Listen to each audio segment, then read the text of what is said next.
बिस्मिल्लाहिर्रहमानिर्रहीम अस्सलाम वालेकुम। ऑफ द स्क्रीन में खुशामदीद। सामने क्रम, एक तरफ तो भारत को अरब दुनिया की तरफ से शदीद दबाव का सामना है। भारत पर तरह तरह की पाबंदियां लग रही हैं और उसका नुकसान अब ये होता जा रहा है कि भारत की इकॉनमी डूबती नजर आ रही है। इन्फ्लेशन रेट हाई होता जा रहा है। तारीख में पहली बार भारत में इतनी गुर्बत रिकॉर्ड की गई है, जिससे अब भारत की हिंदू अवाम भी बिखरती हुई नजर आ रही है। आज की इस वीडियो में आपको भारत की हिंदू पब्लिक का इस सारे मामले में ओपिनियन बताएंगे कि वो इस बारे में क्या सोचती है। और जब एंकर ने रैंडमली जाकर पब्लिक में इस इशू के बारे में पूछना शुरू किया तो सब लोग नरेंद्र मोदी सरकार पर ऐसे बरसे कि अगली पिछली सारी कसरें मिटाकर रख दी। भारतीय अवाम का कहना था कि दुनिया भर के जितने भी मुस्लिम मुमालिक हैं वहां पर करोड़ों की तादाद में हिंदू काम कर रहे हैं। कभी वहां पर तो हिंदू मजहब को खतरा पेश नहीं आया, लेकिन जब से नरेंद्र मोदी सरकार भारत में इक्तदार में आई है और इन 8 सालों में हिंदू मजहब खतरे में पड़ चुका है, जबकि इससे पहले 70 साल कभी भी ऐसा नहीं हुआ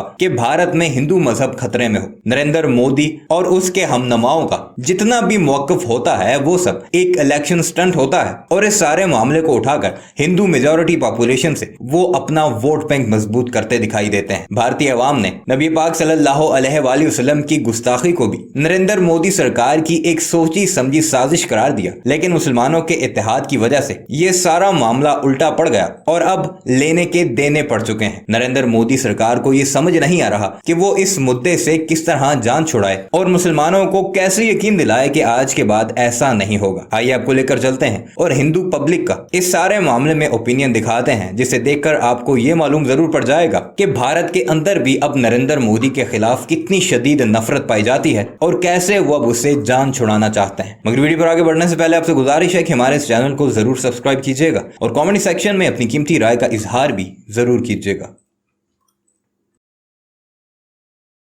प्रवक्ता चाहे कोई भी हो जो गलत टिप्पणी करेगा उसको बाहर करना चाहिए। लोगों ने बोला कि भारत को माफी मांगनी पड़ेगी। भारत क्यों माफी मांगेगा? मोदी जी माफी मांगेंगे। भारतीय जनता पार्टी पहले तो हिंदुस्तान में झूठ बोलती थी, अब विदेश में जाके भी झूठ बोलने लगे। कौन झूठ बोल रहा है? ये सरकार बोल रही है। मैं बीजेपी के लिए अभी जय श्री राम अभी 10 बार बोलता हूँ। बोलो मैं मोदी जी जयकारा लगाऊंगा। मुझे काम बताओ, रोजगार बताओ। 70 साल से यहाँ पे कांग्रेस ने राज किया, अभी 8 साल से बीजेपी आई। अब लोग कह रहे हैं हिंदू खतरे में। सऊदी में कितने हिंदू काम कर रहे हैं, कुवैत में कितने हिंदू काम कर रहे हैं, कतर में कितने हिंदू काम कर रहे हैं, दुबई में कितने हिंदू काम कर रहे हैं। वो तो खतरे में नहीं है जहाँ पे पूरी मुस्लिम कट रही, यहाँ पे बेफालतू हिंदू खतरे में आ रहे। ये सिर्फ एक पॉलिटिकल मुद्दा है, लोगों को भटकाया जा रहा है। यमन के अंदर में जो हमारे कई हजार भाई लोग काम कर रहे हैं, अभी आपने यासिक से कई को वो मैसेज आया फेसबुक पे, उन्होंने कई हमारे भारतीयों को वहाँ से विद फ्लाइट का खर्चा यानी वहाँ से नौकरी का, उन्होंने बोला भाई आप यहाँ चले जाइए अपने इंडिया, क्यों आपके यहाँ बेतुका लोग सवाल जवाब करते हैं हमारे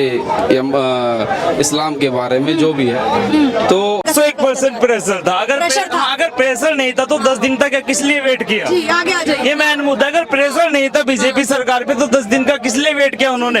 ये फैसला 3 दिन में भी ले सकते भी, उन्होंने 3 घंटे के अंदर लिया है। जब पूरी अरब की कंट्री में ना आज के टाइम पे आज भारत की निंदा की जा रही है, हर कंट्री के अंदर बहुत ज्यादा है। कितनी सारे ऐसे देश है कुवैत के अंदर जहाँ पे भारतीय जो नौजवान थे जॉब करने के लिए गए थे, उनको बोला जा रहा है कि आप यहाँ से जाओ।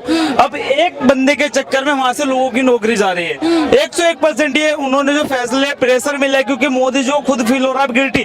लोगों ने बोला कि भारत को माफी मांगनी पड़ेगी। भारत क्यों माफी मांगेगा? मोदी जी माफी मांगेंगे। उनके प्रवक्ता ने बोला यार ऐसा, पूरा देश क्यों माफी मांगेगा? गलत था उनका। पब्लिक डोमेन में आके माफी मांगने की बात कही। हाँ 100% की गई है। कम से कम 7 country, Indonesia, Kuwait, Israel, Iran और आपका ओमन और जॉर्डन, बहुत सारी कंट्री ने बहुत ज्यादा विवादित मुद्दा उठाया है। तो इसमें भारत क्यों माफी मांगा? मोदी जी माफी मांगे, उनकी जो प्रवक्ता थी वो माफी मांगेंगे।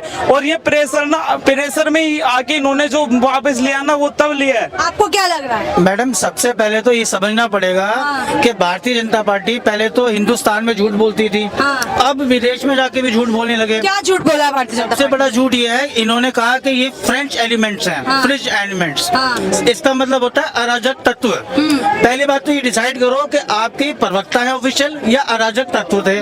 जो अराजक तत्व होते हैं, जिसने केजरीवाल के यहाँ पर पत्थरबाजी करी थी, उन 60 लोगों को समझ ना जमानत मिलने के 8 दिन की जमानत मिलने के बाद जी। उन लोगों को इन्होंने पार्टी में मिला करके हार पहनाए।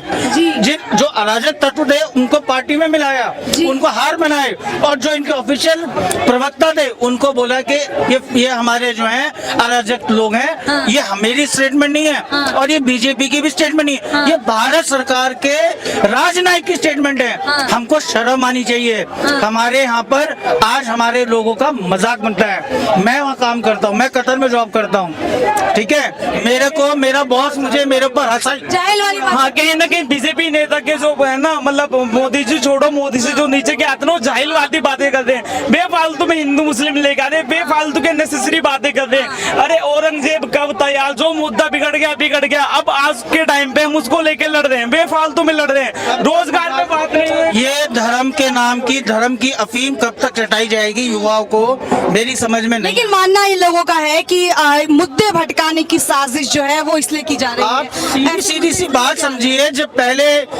पहले इन्होंने, इनका हर महीने एक मुद्दा होता है।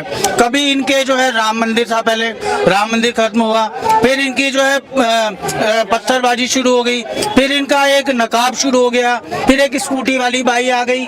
तो इनका तो जो है ये तो इनका ड्रामा है। एजेंडा। आप लोग समझ नहीं रहे। मैं बता रहा हूँ अपने युवाओं साथियों को कि भाइयों 47 का दर्द हमारी जनरेशन के अंदर था, वो खत्म होने में पूरी जनरेशन खत्म हो गई। अब हमारे 8 साल 10 साल से ये जो युवाओं में हिंदू मुस्लिम और ये जो अल्लाह अकबर जय श्री राम का जो अफीम चटाई जा रही है, भाइयों इससे छूट जाओ, क्योंकि इससे कुछ मिलने वाला नहीं है। ये इससे मिलने वाला कुछ नहीं है। हम स्कूलों की बात नहीं कर रहे, हमारे रोजगार खत्म हो गए।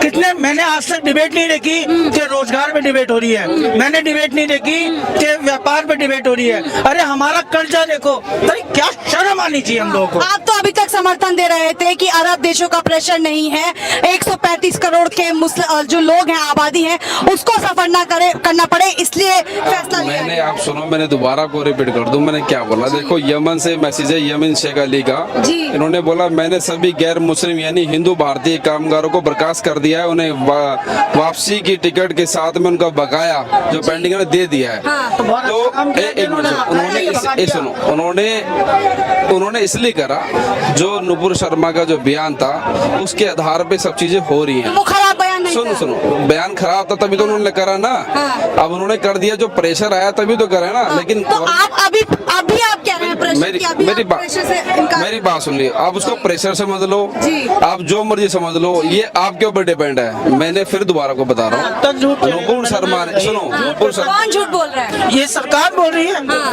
मेरे को तो इस बात की हंसी आती है कि हर कोई ऐसा दिन नहीं जाता जिस दिन ये डिबेट होती हो कि रोजगार के ऊपर हो रही है। सिर्फ इसलिए राम, हनुमान, मोहम्मद साहब, अल्लाह अकबर, ये कब तक चलेगा? अरे हमको मालूम है, हमारे ईश्वर भगवान हमारे दिलों में बसते हैं।